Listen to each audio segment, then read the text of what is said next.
우리 옆에 분과 한번 인사해 볼까요? 우리 참 잘 오셨습니다. 참 잘 잘 오셨습니다. 오셨습니다. 참 네. 잘 오셨습니다.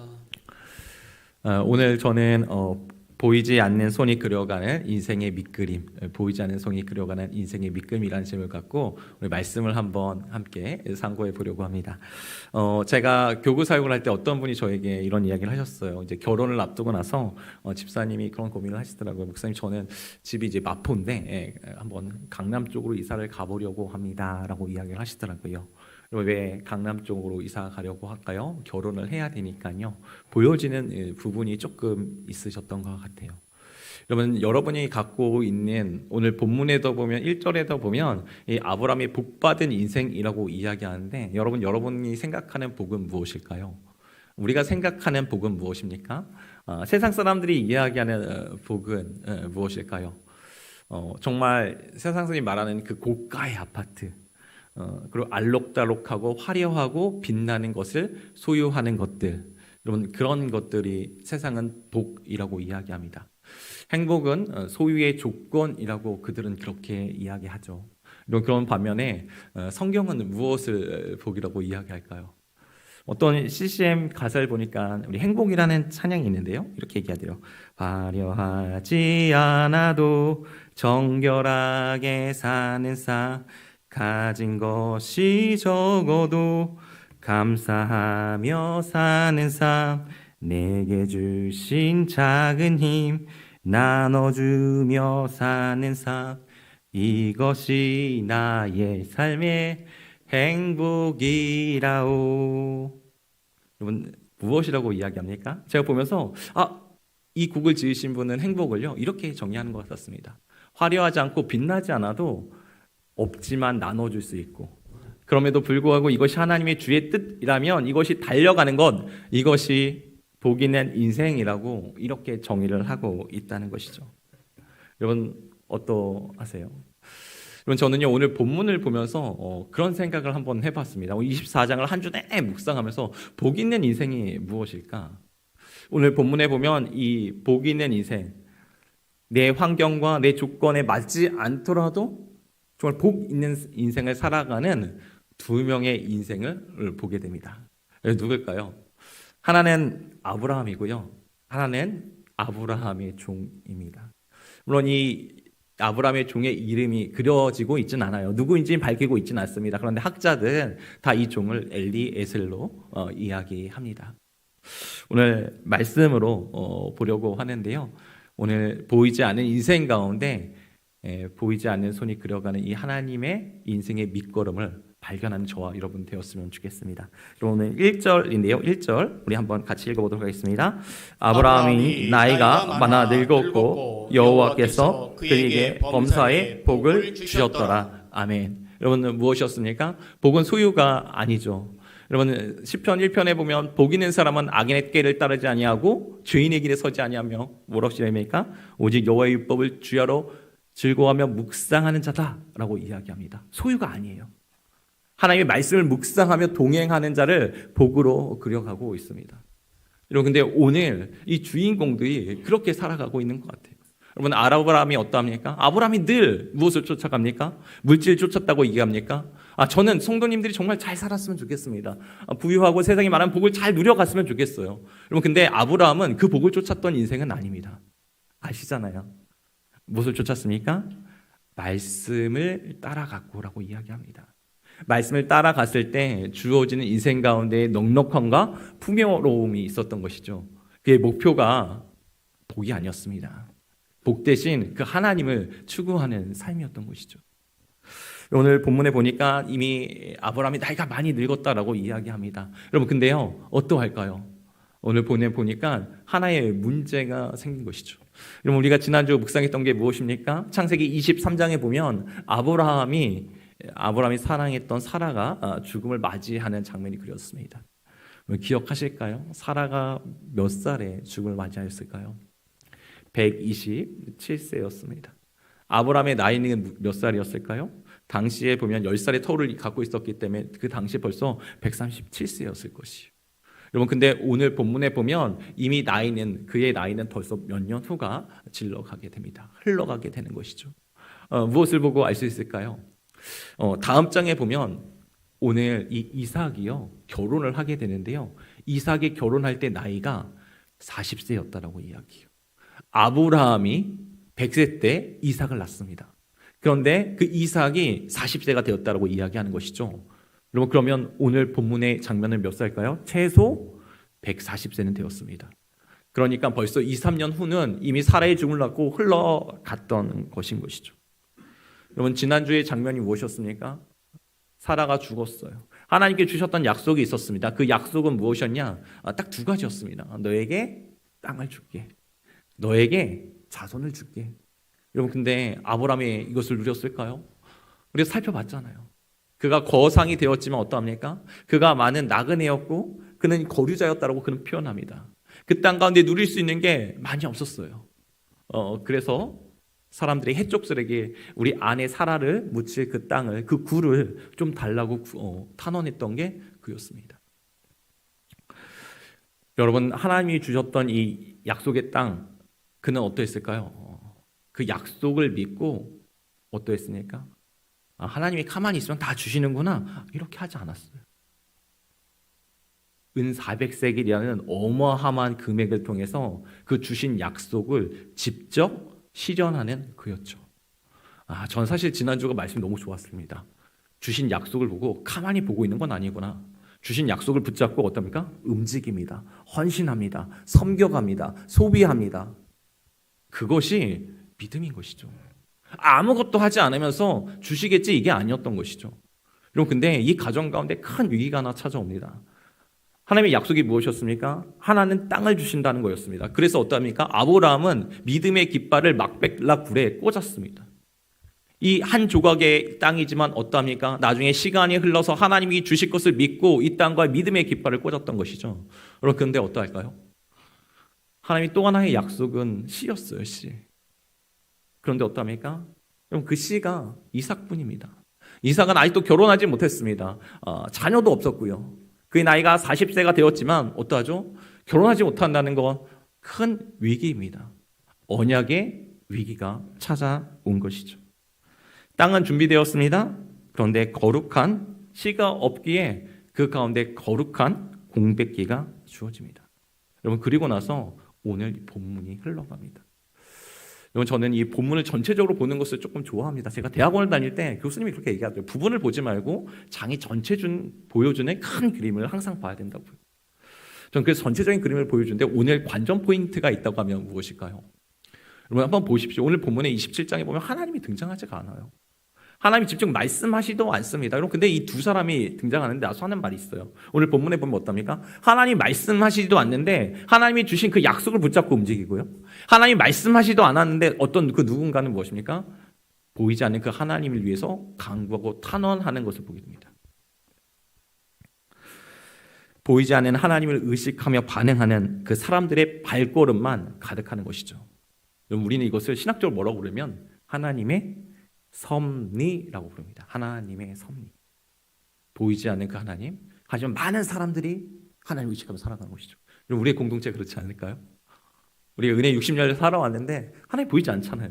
주신 말씀만 갖고 우리 살아가잖아요. 장로님들을 말씀 붙잡고 사역자는 사역자를 붙잡고 각자는 그 하나님을 의식하며 살아가는데 어떻습니까? 은혜 60년이 흘러간 것이죠. 여러분 은혜의 40년이 이 빛의 40년이 되려면 어떡할까요? 전 동일하다고 생각합니다. 전 하나님을 의식하며 살아가는 거고 장로님과 권사님, 집사님들과 우리 중직자들은 어떻습니까? 그 말씀을 보이진 않지만 어렵지만 고단하지만 세상은 힘들다고 이야기하지만 그 보이지 않는 하나님을 향해서 나아갈 때 은혜의 40년이 될 줄 저는 믿습니다. 여러분의 가정도 그렇고요. 저의 가정도 그렇습니다. 여러분 한번 우리 2절인데요. 우리 2절 한번 같이 읽어보도록 하겠습니다. 아브라함이 자기 집 모든 소유를 맡은 늙은 종에게 이르되 청하건대 내 허벅지 밑에 내 손을 넣어라. 보십시오. 아브라함 나이가 이미 제가 140세가 이르렀다고 말씀드렸어요. 창세기 25장에 보면 20절에 이삭은 40세의 리브가를 맞이하여라는 표현이 등장하기 때문에 이미 그 나이가 아브라함의 나이가 이미 꽤 됐던 것이죠. 사라도 없습니다. 사라라도 있으면 결혼을 부탁을 할 텐데 어떠합니까? 혼자 이 노녀서 준비하기가 쉽지 않은 것이에요. 그러니까 어떠합니까? 자신의 종 엘리에스를 불러서 시키는 것이죠. 오늘 본문에 보니까 이렇게 얘기합니다. 늙은 종에게 청하건대 내 허벅지 밑에. 허벅지라는 표현이 등장하죠. 원문적인 의미는 사실 남자의 생식기를 조금 의미합니다. 남자의 생식기요. 고대 근동에서 남자의 생식기는 모든 만물의 근원이 그곳에서 시작한다고 생각했어요. 그런데 아브라함은 어떠합니까? 아브라함은 이미 할례를 가졌기 때문에 이미 그의 생식기는 표피가 잘라져 있었을 것이요. 근데 이것이 의미하는 게 무엇이면 성적인 그런 부분을 의미하는 게 아니고요. 하나님이 주신 그 언약, 할례라는 것이 하나님의 언약이거든요. 하나님 앞에서 이 약속하는 바 있는 거거든요. 그 앞에서 결단하는 거예요. 너 이제부터 내가 널 보낼 텐데 신실하게 해야 돼. 하나님의 언약 앞에서 모든 것을 잘 감당해야 돼. 대충 하면 안 돼. 이런 의미입니다. 그래서 내 허벅지 밑에서, 좀 완곡히 표현해서 허벅지라고 표현하고 있는 것이죠. 성적인 표현 절대 아닙니다. 그러니까 이 모든 것을 신실하게 감당하라고 이야기합니다. 여러분 생각해 보세요. 아까도 말했지만 어떠합니까? 땅도 없고 자녀가 있었지만 어떠합니까? 이삭은 결혼하지도 못했어요. 아직 나이가 40세가 될도록, 지금이야 40세가 되는 거 아무 흠이 아니죠. 50이도 결혼합니다. 50이 넘어서도 결혼하는 분들 많으세요. 근데 어떠합니까? 고대 근동에서 아직도 결혼하지 못했다는 건 문제가 있었던 거죠. 이유는 밝히고 있지는 않아요. 엄청난 큰 위기가 찾아온 겁니다. 여러분 아브라함이 이 종에게, 이 늙은 종에게 보낼 때 두 가지 조건을 붙입니다. 이 조건이 꼭 맞아야 된다고 이야기하는 것이죠. 그럼 그 두 가지 조건이 무엇이었을까요? 우리 3절인데요. 3절, 4절을 한번 같이 읽어보도록 하겠습니다. 내가 너에게 하늘의 하나님 땅의 하나님이신 여호와를 가리켜 맹세하게 하노니 너는 내가 거주하는 이 지방 가나안 족속의 딸 중에서 내 아들을 위하여 아내를 택하지 말고 내 아들 이삭을 위하여 아내를 택하라. 아멘. 여러분 아브라함이 포기할 수 없는, 타협할 수 없는 마지노선이 있는데요. 그것이 무엇일까요? 첫 번째는 무엇이냐면 가나안 여인은 안 된다는 사실이에요. 두 번째는 무엇이었습니까? 두 번째는 약속의 땅을 떠나서도 안 된다는 사실이에요. 이게 3절과 4절을 요약하면 딱 이거입니다. 사실 한번 생각해 보세요. 아브라함은 어땠을까요? 우리 23장에서 묵상했지만 어떻습니까? 해쪽 속에 이미 그를 하나님의 지도자로 알고 있었습니다. 얼마든지 좋으니 다 해서 장사를 지내라고 이야기할 정도로 그의 움직임은 모든 사람이 다 알고 있을 정도였어요. 어마어마한 부자였던 것이죠. 사회적 지도자의 위치도 갖고 있었습니다. 여러분 아브라함이 이 땅 가운데 살아가려면 어떠할까요? 여러분 결혼하실 때 만약 결혼을 한다면 어떻게 결혼을 하겠습니까? 저는 이제 결혼이 좀 늦어졌던 이유가 있었습니다. 왜 그랬을까요? 너무 죄송하지만 제가 이제 믿음이 조금, 죄송합니다. 믿음이 없어서 이 땅 가운데 저 이모부가 목사님이거든요. 제 목사님 어떻게 살았는지는 너무 잘 압니다. 이모의 삶이 어떤지 알고요. 사례가 한번 옮길 때마다 교회가 너무 시끄러웠던 것도 잘 알아요. 교회가 목사님이 차를 생길 때마다 그 차도 너무 힘들게 사는 것도 너무 잘 알아요. 정말 이렇게까지 살아야 될까라고 할 정도로 저는 알거든요. 교회가 어떤지, 성도님들 어떤지, 목회자가 어떤지. 저는 그래서 아주 재정적으로 넉넉한 자매를 만나고 싶었습니다. 사람들의 이야기를 듣지 않고 구애받지 않고 얼마든지 재정적인 가운데 자유로울 수 있는 교수님도 만나보고요, 선생님들도 만나보고요, 병원에 있는 연구원도 만나봤습니다. 제가 갖고 있던 모습이에요. 이게 절대 바람직한 모습이 절대 아니죠. 그럼 하나님께 저에게 주신 자매는 누구였을까요? 저는 이렇게 기도했거든요. 하나님, 쟤는 절대로 신학한 사람 만나지 않겠습니다. 왜 그럴까요? 저도 뭐 쉽지 않은데 신학한 사람들은 할 수 있는 게 아무것도 없습니다. 하나 있더라고요. 뭘까요? 안 되면 기도하는 거예요. 제가 기도할 때 하나님, 저는 신학한 사람은 절대 만나지 않겠습니다라고 제가 외쳤습니다. 주신 거는 신학한 자매였어요. 재정이 중요하지 않다는 것이죠. 그것이 결코 필요한 게 아니라는 것이죠. 여러분 어떠합니까? 사람들은요 조건과 화려함을 봅니다. 배우자를 만날 때도 일하는 자매이길 원합니다. 우리 권사님들도 다른 교회에서 보면은 직업이 좋아야 된다는 것들을 보게 됩니다. 근데 아브라함은 어땠을까요? 그런 걸 봤을까요? 오늘 본문에 보면 그게 중요하지 않다라고 이야기합니다. 그 가운데서 가나안 사람을 만나야지 어떠합니까? 안정적일 수 있습니다. 더 업이 잘 될 수가 있어요. 그 안에 정착을 더 할 수 있습니다. 화려해질 수 있어요. 그런데 그렇게 하지 않아요. 왜 그랬을까요? 아브라함은 알고 있었습니다. 바알의 문화와 아사레의 문화 충분히 알고 있었거든요. 혼합이 되면, 여러분 신앙이 어떻습니까? 혼합이 되면 떨어지기 시작합니다. 고린도 6장에서도 보면 이런 얘기하죠. 믿지 않는 자와 멍에를 매지 말라고요. 믿지 않는 자와 멍에를 매지 말라고요. 여러분 어떻습니까? 믿는 자와 믿지 않는 자가 결혼하게 되면 제가 보니까 그렇다고요. 신앙이 함께 성장한다. 이게 참 쉽지는 않은 것 같아요. 믿음이 상향 평준화가 되는 게 아니라 믿지 않는 사람의 모습을 따라 신앙이 하향 평준화가 되는 게 절대적인 모습은 아니지만 많이 그러합니다. 그래서 성경에서는 믿지 않는 자와 멍에를 갖지 말라고 이야기하는 것 같아요. 아브라함은 어땠습니까? 알고 있었던 것이죠. 여러분 성경에도 보면요, 이와 같은 민감하게 반응했던 왕의 모습이 있어요. 여러분 다윗은요, 전쟁을 했을 때 말을 많이 얻거든요. 그래서 말을 얻을 때 말을 어떻게 했을까요? 말의 그 말구부 힘줄 다 자릅니다. 왜 그럴까요? 내가 말을 의지하지 않겠다는 것이에요. 내가 군사를 의지하지 않겠다는 거예요. 나의 힘은 나의 반석은 오직 하나님이 있기 때문에 그분을 의지하겠다는 모습이 보였습니다. 그런데 솔로몬 어떻게 하는지 아십니까? 여인을 많이 둡니다. 왜 많이 뒀을까요? 외척을 통해서, 결혼 동맹을 통해서 이 땅 가운데 잘 살기 위한 나름대로의 계획과 방법이었던 것이죠.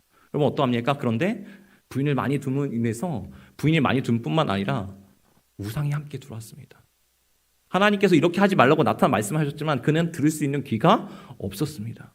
듣는 마음이 없었다는 것이죠. 그런데 어떠합니까? 아브라함은 알고 있었습니다. 그래서 어떡하죠? 가나안 여인 말고, 여기 말고 머나먼 땅, 내 족속에 가서 여인을 얻으라고 이야기합니다. 두 번째가 하나 있는데요. 또 하나는 무엇이었습니까? 바로 약속의 땅을 사수하라는 이야기였습니다. 약속의 땅을 사수하는 것. 이 약속의 땅을 떠나서는 안 된다는 것이었어요. 여러분 한번 보시겠습니까? 자, 5절인데 우리 5절 한번 같이 읽겠습니다. 종이 이르되 여자가 나를 따라 이 땅으로 오려고 하지 아니하거든 내가 주인의 아들을 주인이 나오신 땅으로 인도하여 돌아가리이까. 그럼 어떠합니까?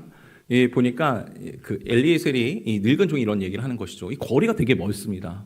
거리가 어떻게 되냐면 보통 이 850에서 900km 된다고 이야기해요. 아브라함이 있는 땅이 가나안 땅에서 나중에 이 땅이 어디냐면 하란이거든요.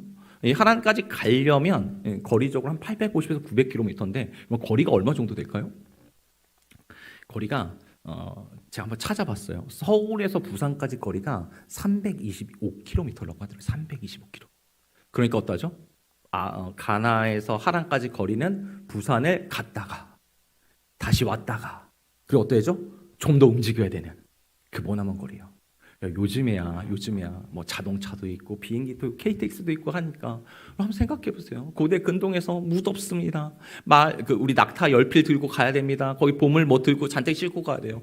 강도 만날 수도 있고요. 중간에 아플 수 있고 노상에서 잔다는 거 너무너무 쉽지 않아요. 뭐 집에서 자도 피곤한데 어떡합니까? 거리에서 잔다는 거, 길거리에서 잔다는 거 정말 쉽지는 않습니다. 여러분 근데 어떠하죠? 이삭이 아내를 찾으러 갔는데 만약에 그럴 수 있잖아요. 뭐 지금이야 사진도 보잖아요. 우리가 카톡 전화번호 저장하면 그 카톡 이게 딱 프로필 뜨니까 얼굴이라도 볼 수 있잖아요. 그런데 얼굴도 보지 못했는데 너에게 남편이 준비되었으니 가자라고 했을 때 그럼 어느 여성이 따라가겠습니까? 누가 따라가겠습니까?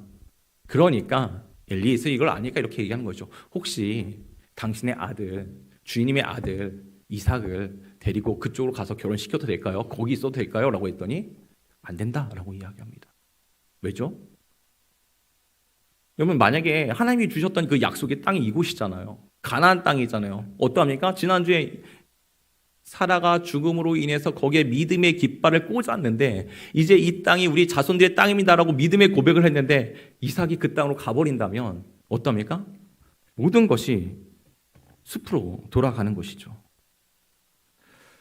이삭이 하란으로 정착하게 되면 가나안에 대한 소유권과 계승하는 모든 것을 포기하는 것이 됩니다. 막벨의 꼴을 사서 교두보가 이제 마련되었는데 모든 것이 다 끝나버리는 것이죠. 여러분 고향으로 돌아가면요 땅을 포기하게 되는 것이고요. 가나안 여인과 결혼하면 무엇입니까? 거룩한 씨를 포기하게 됩니다. 그리고 오늘 본문에 보니까 두 번이나 계속해서 말해요. 안 된다, 안 된다. 여기 보면 어떻답니까?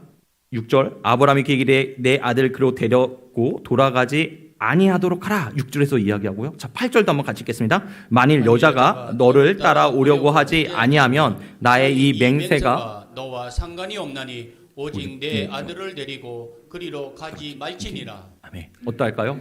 가서는 안 된다고 이야기죠. 확고하게 이야기합니다. 대체 왜 이렇게 말도 안 되는 이야기를 할까요? 아브라함은요, 하나님이 주신 약속에 대한 믿음이 있었습니다. 처음부터 아브라함이 믿음이 있었던 건 아닌 것 같아요. 창세기 12장부터 24장 그 노년에 이르러서 죽음을 앞두고 있는 그 이 시점 가운데까지 왔을 때 아브라함이 정확했습니까? 신실했습니까? 아니잖아요. 창세기 12장, 20장 계속해서 아내를 사랑하는 아내를 내 누이라고 이야기하지 않았습니까? 기근이 왔을 때 그는 말씀을 따라왔지만 환경 앞에 민감하게 반응하였던 보였던 것이 그였어요. 그런데 어떠합니까? 시간이 지나면서 하나님을 경험하게 됩니다. 하나님의 일하심을 경험하게 되는 것이죠. 내가 어찌할 수 없는 나의 실수 때문에 내 아내가 넘어가게 생겼지만 어떠합니까? 하나님은 그를 지켜주시는 겁니다. 심지어 아들 이삭을 100세 때 낳았습니다. 이삭을 드리려고 했을 때 어떠합니까? 하나님께서 그에게 어린 양을 준비해 두셨어요. 자신은 늘 연약했지만 하나님은 늘 신실하게 반응했습니다. 아브라함이 그러면서 성장하는 것 같아요. 우리가 처음부터 믿음이 커가지는 않잖아요. 우리 딱 교회 왔는데 막 바로 장로님 같은 믿음이 있지는 않잖아요. 저는 이제 작년에 임직기를 하면서도 그런 생각이 들었어요. 우리 장로님 진짜 대단하다. 교회를 평생 지켜간다는 거. 막 은퇴할 때도 막 드리는 걸 보면서 나는 은퇴할 때 드릴 수 있을까? 죄송합니다. 그렇게 할 수 있을까? 막 장로님들, 권사님들 막 할 때마다 나는 그렇게 할 수 있을까? 도저히 되더라고요. 여러분, 우리가 처음부터 믿음이 이렇게 생기지 않습니다. 때로는 우리 장로님들도 연약함이 분명히 있었을 거예요. 실수하는 부분도 있었을 거예요. 근데 어떠합니까? 하나님을 경험하고 주일날 쉬었는데 하나님께 일자리를 보내주시고 자녀도 잘 키워주시고 우리 권사님들도 가정도 다 책임져 주시고 도저히 일 안 되는 환경 가운데 환경을 열어주셔서 일자리를 보내주시고 저는 이런 표현을 되게 좋아합니다. 고기를 먹어본 사람이 또 고기를 먹어본다고요. 은혜를 체험했던 분이 또 은혜를 체험합니다. 부흥을 했던 교회가 계속해서 부흥을 경험합니다. 전도하는 교회가 계속 전도를 합니다. 이런 믿음으로 자신을 몰아붙이고 안 될 것 같은 상황 가운데 하나님의 응답을 들었던 사람들이 어떨까요? 계속 응답을 듣습니다. 아브라함은 알고 있었죠. 나는 여전히 부족했지만 나는 넘어졌지만 하나님이 나를 붙잡고 계신다. 하나님이 주셨던 그 약속 창세기 12장, 15장, 12장 내 자손과 무별같이 많아질 약속이 신실하게 계속된다는 것을 그는 알고 있었습니다. 아들 이삭도 나의 삶도 그렇게 책임지셨던 그 하나님이 나의 아들 이삭도 책임지신다라는 그는 확신이 있었던 것이죠. 그러니까요. 그는 이렇게 기록합니다. 7절인데 우리 7절 같이 읽겠습니다. 하나님 여호와께서 나를 내 아버지의 집과 내 고향 땅에서 떠나게 하시고 내게 말씀하시며 내게 맹세하여 이르시기를 이 땅을 내 씨에게 주리라 하셨으니 그가 그 사자를 너보다 앞서 보내실지라 내가 거기서 내 아들을 위하여 아내를 택할지니라. 아멘. 여러분 어떠합니까? 오늘 본문에 보니까 7절에 보니까 이게 아브라함의 영성인 것 같아요. 내가 너를 보내지만 너보다 그분께서 그의 사자를 먼저 보낸다. 그분께서 먼저 일하신다. 여러분 저희가 선교 가거든요. 저희가 청년들과 선교 갈 때 먼저 보내는 게 있어요. 저희가 청년 선교 가면 7월달, 8월달 이렇게 해서 가게 되거든요. 근데 제일 먼저 보낸 게 무엇일까요? 모일 때마다 저희가 기도합니다. 그 땅을 놓고 만난 사람들을 놓고 영혼들을 놓고 미리 기도하는 것이죠. 그러면 기도가 먼저 갑니다. 그러면 기도보다 먼저 무엇이 갑니까? 하나님의 사자가 먼저 그 땅을 가게 되는 것이죠. 저는 이게 너무나 좋습니다. 우리 공동체 어떠합니까? 우리가 기도할 때 그분께서 먼저 일하신다는 것이요. 여러분 이게 이런 고백이 있었으면 좋겠어요. 지금 답답합니다. 사업도 잘 안 되고 내 자녀를 볼 때마다 없답니까? 여기서 뭐가 나올까? 이 아이가 뭐가 될까라고 이야기하죠. 세상에 기름값은 너무 많이 올랐어요. 오늘도 보니까 지난주 너무 많이 올랐더라고요. 7, 8만 원이면 됐는데 막 이제 11만 원 넣어야 되고 막 이렇게 되는 걸 봤거든요. 답답하죠. 근데 우리에게 기도하는 영성이 무엇입니까? 하나님이 나를 부셨고 날 책임지셨으니 나의 자녀도 하나님께 책임지실 것이다. 그분께서 먼저 그의 사자를 보내실 거다라는 고백인 것이죠. 결혼의 주관자가 내가 아니라 누굴까요? 약속하셨던 그분 하나님이 주관자라고 고백합니다. 그럼 믿음이 무엇입니까? 믿음은요, 불확실성한 가운데 확실성을 노래하는 게 그런 믿음이에요. 우리가 이 땅 가운데 살면서 여러 가지 아픔을 경험합니다. 직장에서 문제, 남에게 말하지 못할 아픔의 문제, 자녀의 문제, 펼쳐진 경제적인 문제. 그렇죠. 우리 삶이 계속 이런 것들로 얼룩져 있습니다. 이런 고난을 통과할 때 우리는 어떠할까요? 참 재밌는 걸 봤는데요. 이 고난을 통과하잖아요. 제가 저희 아버지가 암에 나았을 때 제 속으로 그런 생각을 했습니다. 아, 이것은 하나님 진짜 우연인가 보다. 이럴 수도 있겠지. 우연이 아니고요. 하나님의 일하심이거든요. 그 간암 환자가 정말 15cm, 간암 삼성병에서 죽는다고 했는데 나서 수술해서 낫는데 뭐라고 이해하면 아, 우연이겠지. 참 운이 좋았다. 이렇게 이야기합니다. 사람은 늘 그래요. 근데 무엇이었다고요? 정확하게 보면 엄밀하게 이야기하면 그것은 하나님의 기적이었고 하나님의 일하심이었습니다. 우리가 고난을 경험할 때 아십니까? 우리가 하나님에 대한 이해가 하나도 성장하지 않아요. 그래서 우리의 신앙은 매일 똑같습니다. 5년이 지나도 어려움을 당하면 똑같이 넘어지고 10년이 지나도 넘어지고 15년이 지나도 똑같이 넘어집니다. 하나님에 대한 이해와 믿음이 자라지 않았기 때문인 것이죠. 여러분, 우리가 이 문제 앞에서 두려워하는 이유가 무엇일까요? 왜 두려워할까요? 한 주 내내 고민했던 거였던 것 같아요. 우리가 고민, 갈등, 재정적인 어려움, 물론 이것이 우리에게 두려움을 줍니다. 그런데 진짜 두려워하는 이유는 그거 같아요. 하나님이 함께 하신다라는, 하나님이 나의 생일을 책임진다는, 우리의 자녀를 붙잡고 있다는 이 임마누엘 주님에 대한 믿음이 없기 때문입니다. 혹시 이 아침 가운데 고백하셨으면 좋겠어요. 하나님이 나와 함께 하신다. 아브라함에 함께 하셨던 그 하나님이 나의 하나님이다. 이삭의 하나님, 야곱의 하나님. 정말 문제도 많잖아요. 어설프잖아요. 그럼에도 불구하고 긍휼을 베푸시는 그 하나님이시잖아요. 그 하나님이 저와 여러분 붙잡고 있는 줄, 그 임마누엘 주님인 줄 믿음으로 고백하는 저와 여러분 되었으면 좋겠습니다. 제가 나누고 싶은 그 또 한 사람이 있는데요. 오늘 바로 이 아브라함의 늙은 종이에요. 그러면 이 늙은 종이 기도하는 바가 무엇일까요? 자, 우리 12절인데요. 11절 한번 같이 읽겠습니다.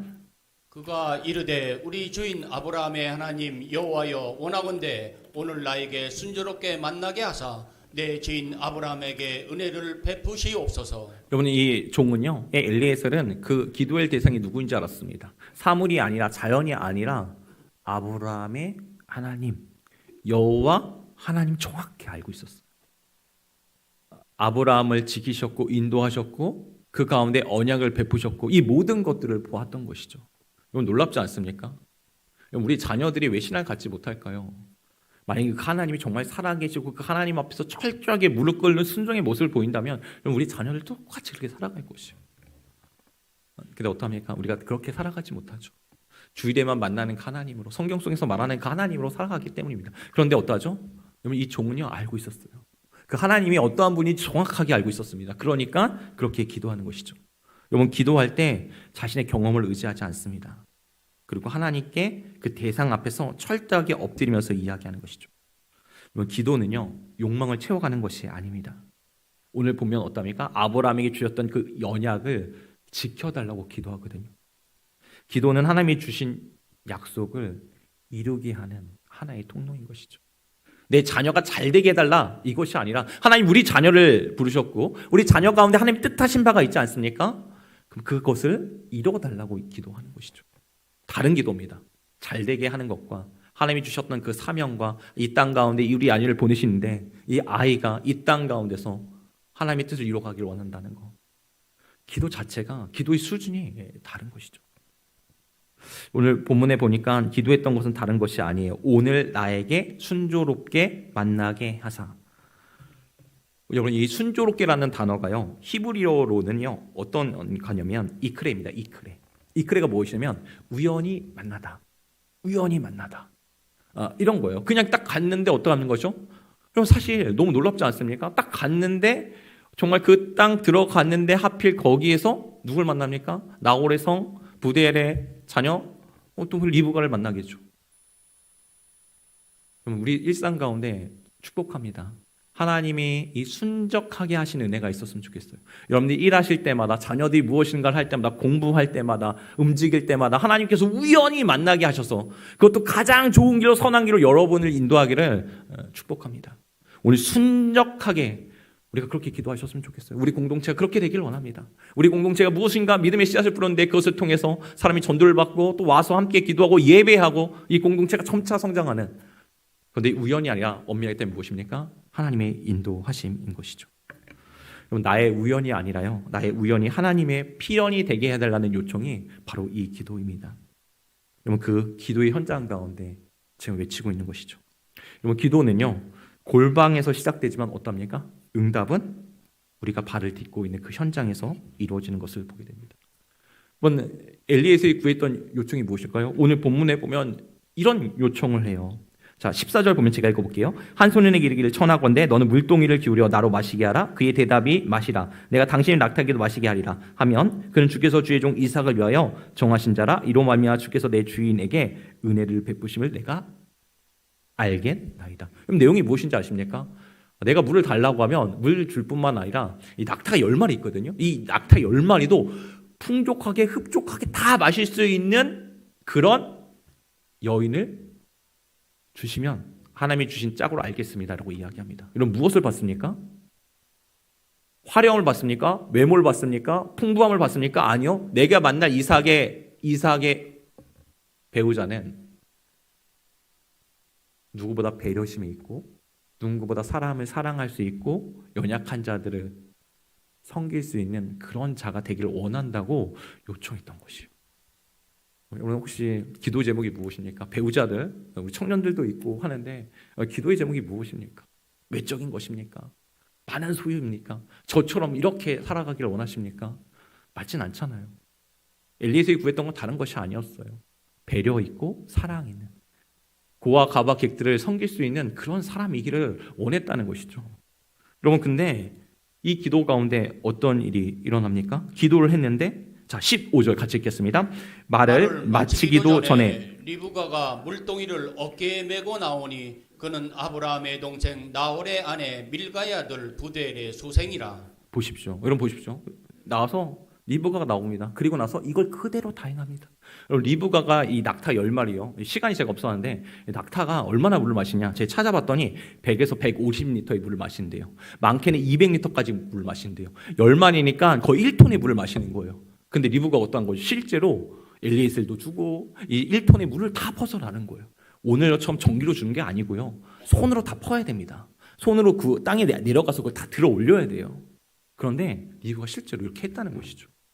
리브가 어떠한 사람인지 보게 되는 거고요. 더 중요한 것은 무엇이냐? 하나님의 타이밍이에요. 신적 타이밍. 그가 기도했을 때 하나님이 그에게 붙여주시는 것이죠. 어떤 누군가는 이렇게 이해할 수 있습니다. 이삭의 40년은 헛된 시간이었을지도 모르겠다. 근데 과연 헛된 시간이었습니까? 아니요. 이삭의 40년은 리브가가 성장하는, 성숙하는 그 시간이었어요. 놀랍지 않습니까? 놀랍습니다. 하나님의 일하심은요. 기도하면 열리기 시작해요. 기도하면 보이기 시작합니다. 아브라함이 이삭을 드리려고 했을 때 하나님께서 멈추라고 이야기하잖아요. 나중에 뭐가 준비되어 있었죠? 하나님의 어린 양 준비되었습니다. 이것을 통해서 우리 여호와 이레라고 이야기하죠. 하갈이요, 나중에 광에서 내쫓김을 당합니다. 그 내쫓김을 당했을 때 죽겠다고 이야기합니다. 그의 아픈 소리를 들어요. 창세기 21장 17절 우리 한번 보여주시겠습니까? 같이 한번 읽겠습니다. 하나님과 어린 나이에 소리를 들으셨으므로 하나님의 사자가 하늘에서부터 하갈을 불러 이르시되 하갈아 무서운 일을 두려워하지 말라. 아이의 소리를 들으셨으므로 아이를 내 손으로 붙들라. 그가 큰 민족을 이루게 하리라. 하나님이 하갈의 눈을 밝히셨으므로 샘물을 보고 가족 부대에 물을 채우다가 그 아이에게 마시게 하셨더라. 아멘. 그럼 어떠한지 아십니까? 기도할 때 열리기 시작해요. 기도할 때 아브라함도 보이지 않던 어린 양이 보이기 시작합니다. 기도할 때 어떠합니까? 굶어 죽을 수밖에 없는데, 메마른 광야에서 그냥 쓰러질 수밖에 없는데 눈이 열렸다라고 이야기하는 것이죠. 하나님의 은혜가 임하면 어떠합니까? 하나님께 일하기 시작하면 나의 삶의 모든 것이 열리기 시작한다는 것이죠. 야곱도 그렇잖아요. 광야 시간에 하나님을 만나 베델의 시간이 되기도 합니다. 사랑하는 성도 여러분, 여러분에게 어떤 빈자리가 있습니까? 혹시 깃발은 꽂았는데 내부는 텅 비어서 공백기입니까? 약속은 받았는데 아직도 물질도 환경이 따라주지 않아서 막막하십니까? 근데 아브라함과 그의 종이 저에게 이렇게 도전합니다. 당신의 인생의 빈자리를 무엇으로 채우시겠습니까? 내 힘으로 찾아 나선, 내 힘으로, 내 노력으로 찾아온 가나안 여인이겠습니까? 아니면 한동안 하나님이 인도하실 리브가입니까? 신앙의 행복은 조금 뛰어다니며 조각을 맞춰가는 것이 아닙니다. 보이지 않는 그 하나님의 손을 믿고 움직이면서 하나님의 인도함을 받는, 그랬을 때 누굴 만나게 될 거예요? 우물가에 물동이를 깃는 리브가를 만나게 됩니다.